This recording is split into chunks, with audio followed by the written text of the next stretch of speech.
Hey friend, Roger Christofferson here again with another first listen review.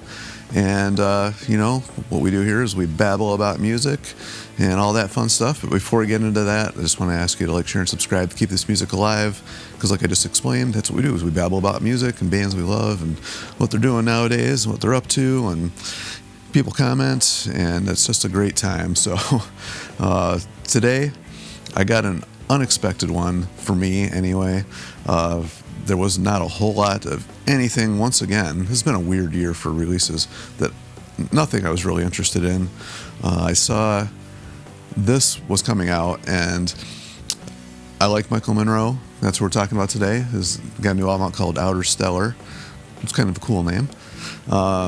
And I've enjoyed Michael Monroe my entire life, as far back as I can remember, to way back to the Hanoi Rocks days. It was actually kind of funny how I got to know them, but I've just really enjoyed them for like as long as I can remember.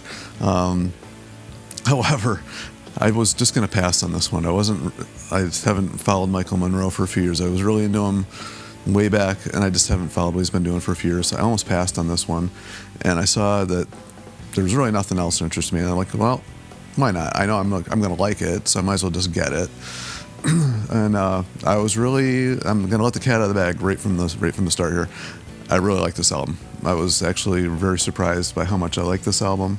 But like I was saying before, I listened to Hanoi Rocks, and it was weird because I was into John Fogerty, and I was listening to Centerfield, I think was the album came out, like Old Man Down the Road. So that was a cool song, and somehow in all of that, I got into CCR and found this cover version that Hanoi Rocks had done of their song Up Around the Bend. And then, of course, I've got that album or whatever. And, of course, all the other bands that were in the LA scene were really into Hanoi Rocks, and they looked to them as, inspiration and stuff like that. So, it was kind of tied into what I was listening to. And then Michael Monroe went on his own. He ended up having a lot of those guys from the scene playing in his albums, and he was making guest appearances on stuff, and he was actually, I remember seeing him on Headbangers Ball a couple different times and whatever, and got all his albums. And then for whatever reason, I don't know, I just kind of, I don't want to say lost interest or anything like that, because I didn't really, I wasn't paying attention, I guess, for lack of a better explanation. Wasn't buying anything. And when you just kind of just stop thinking about certain bands every now and then. There's a lot of music I listen to, like a lot, and I just kind of lose track of artists sometimes. And he's one I kind of just lost track of. So grabbed this album. Wasn't really sure what to expect with this one. I mean, I kind of know, but wasn't really sure. It kicks in with the song Rockin' Horse, which is kind of, to me, sounded very punk, a very punk feel. And I'm like, oh, this is a little different from what I was actually expecting. And quite honestly, did not care for that song too much. I know some people of his are probably going to love this song. For me, I was like, all right, well, I guess this is what we're getting. Then track number 2, completely flip-flop for me. That song might be one of my favorite ones on the whole album, actually. It was just kind of made me laugh. It was very catchy. Kind of reminiscent of some of his earlier stuff. He doesn't really stray too much from anything, quite honestly, but there was a few spots on here where he did. This one was a little bit more catchy and poppy than I'm used to hearing from him, but it still rocked at the same time, so I thought that was pretty cool. Song Black Cadillac, I'm probably just going to run down through all of these. I haven't done that in a while. So Black Cadillac was kind of more just a mainstream rock one. I know it had to do a little bit with about living in a Cadillac. I think it was Johnny Thunders is the song is about, if I'm not mistaken. And he lived in his Cadillac at the time. It's kind of just an ode to Johnny Thunder. So I thought it was a pretty cool song, fun song. Then another little twist for me was When the Apocalypse Comes, which when it kicked in, I was like, Has Michael been listening to some Tom Petty or something lately? Because it really sounded a lot like Tom Petty, very Americana sounding, which I don't remember really hearing in his music before. So I thought that was a cool, interesting little twist. Fun song. It was catchy. Enjoyed it. And then Painless was another one for me, track number 5 here, where it really added another cool little twist. This probably be, I say either Shinola or Painless here are probably my two favorite songs on this album. Painless has this Middle Eastern type feel to it, and still rocks. And I really thought that was another interesting twist. So like already I've got several different styles that I have not heard or remember hearing from Michael. So last couple albums I have to check to see what he's actually done, because I haven't gotten them. So if he's been doing this all along, apologize to anybody who's, I'm like, yeah, I'm not giving you any new information here, he's been doing this. Apologize if that's the case. If not, then I don't know. This is what I'm hearing for the first time. So if you're on the same boat as me and you haven't listened to Michael Monroe in quite a while, this might be a little bit surprising and interesting and fun to listen to. So up to this point, really enjoying it. Then we get to Neutron, or actually it's Neutro Bombs, and we're back to more of a punk feel. Not quite as shouty lyrics as the opening track, Rockin' Horse, but definitely a more punk feel. The gang vocal sing-along chorus type thing going on there.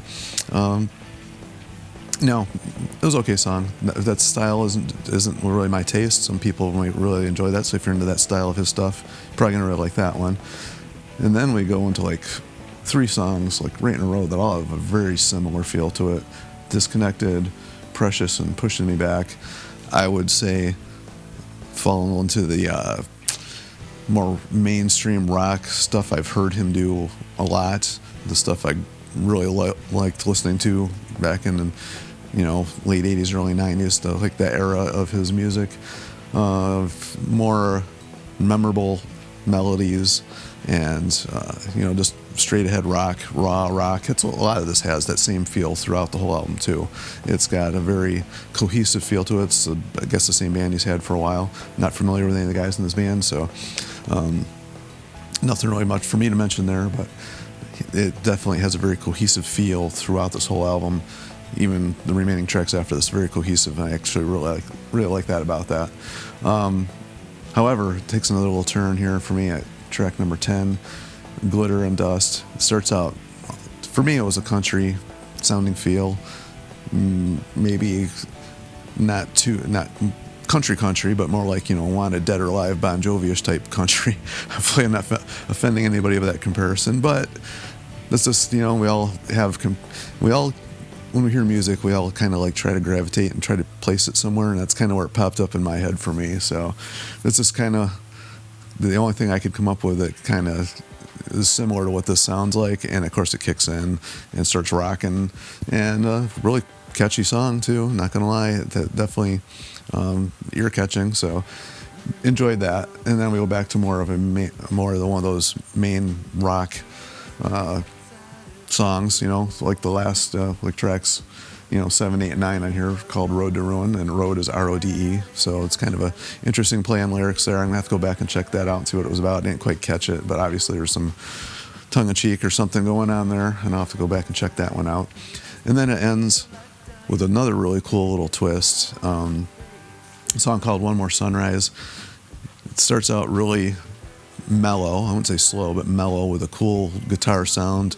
Got a lot of flangey effect type going on it. I can't think of what there's a speaker that they use that makes that type of sound, and for the life of me, I'm just drawing a blank of what it's called. I'm sure somebody's out there going, duh, this is what it's called. So if you're that person, please comment what it's called, because I cannot for the life of me think of what they use, what that's called off the top of my head. As you can probably hear in my voice, I'm super tired, but just woke up and been listening to this one all day yesterday, and just wanted to get this one out there early in the day, because usually I try to get these out on Fridays, and it's already Saturday, so I'm still half awake, but really enjoyed this album so much. It's the first thing I'm doing today is getting up and doing this review, and just got done listening to it again, actually, and really enjoyed it. Really like this album. Michael's sounding great. He's singing great. I don't know how old he is right at this point in time, but he's been around for a while, so that alone right there is still sounding amazing. He doesn't have like a super wide range, but for what he does, he is like nailing it on this one. He's got some interesting melodies, like I was going to say actually on this one, One More Sunrise. Very catchy melody, and the song does just kick in and start rocking. And I thought it was a really cool way to end the album. The layout of the album actually flows really nice. It's got a bunch of surprises there I was not expecting to hear. Was not expecting to like this one as much as I do. So anybody out there has heard this in the same, frame of mind as me, yeah, share your thoughts. If you think it's crap, I don't know, share your thoughts too. That's what it's all about. We're just here to share opinions. No one's right, no one's wrong. It's just what we think. So anyway, that was mine. And there's one more album I did pick up. Well, actually, I didn't pick it up. It's a album that was just streamed, and it was kind of unexpected. I didn't even know that it had been released. But if you're interested in that, check out the next video.